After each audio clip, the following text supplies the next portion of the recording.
hi there. We've had some really lovely days in Kent. This is the beginning of April. It's been really, really hot sunny days, but we're due to get some frosty days. So I'm just going to give you an update of what I'm going to be doing with my plants. And if you haven't already subscribed to my channel, if you could, because I'm going to be giving regular updates on my home garden, my allotment, and also the things that I'm baking in my kitchen as well. So first of all, I've got some bits that are established. Now they'll be absolutely fine when the frost comes. I've got some herbs, I've got some wild rocket, thyme, marjoram, I've got parsley there. You know, they should all be fine. They've been really established. They've been there all winter, so nothing's going to change there. As we move over to the summer house, in one of my previous videos, I think I said to you, I don't have a heated greenhouse. I don't have a fancy system. You know, I'm just a home gardener. So I have to rely on either my house, my greenhouse, or my summer house. And because it's like really temperamental with the weather at the moment, I'm not putting anything in my greenhouse yet because it's not heated. So I've put some things into my summer house. So the things I've got in my summer house are my kales, which I have transplanted them all on into little module trays. My chard, exactly the same, into little trays, and also some lettuce. I've also got some leeks just around the corner here, which they're in there.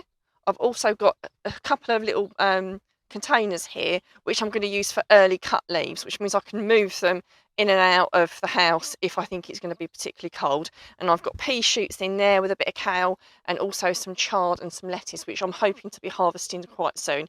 In fact, I could nip some of these out and start putting these in my salads now because they're of a really decent size.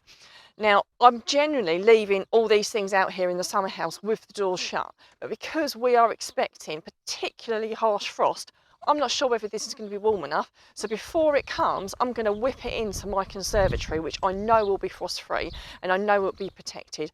It might be a little bit heavy-handed, but do you know what? I would rather protect them and do that than lose it and have to start again, because that would be really disappointing. So if we move over into my conservatory, I've got some other seeds that I've started off.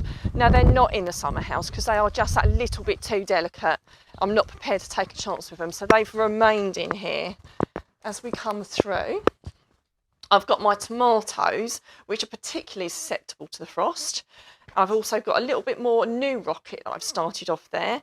I've got some chillies and some aubergines and some more tomatoes. So those things are going to stay here. So like I said, I'm going to bring all those bits out in that summer house into here when we get those really cold nights. If you haven't got a conservatory, you know, it might have to be your lounge or your dining room table. I have had to do that in the past. You have to do whatever's right for you. If you've got stuff out on your allotment, I would only expect you to have things like your onion sets or your potatoes out. Now, they should be fine. My garlic will be fine. My broad beans will be fine. Occasionally potatoes can get affected by frost, but I've been gardening for like years and years and I've never had a problem with it. So if you've got your potatoes out already, as long as you earth them up really well, they should be fine. And as for your fruit trees, well, they've been out all winter anyway, so all that kind of stuff's going to be fine. So I hope that's really, really helpful. If you've got any questions or queries, please do put it in the comments and I will reply back if you're concerned about anything in your allotment.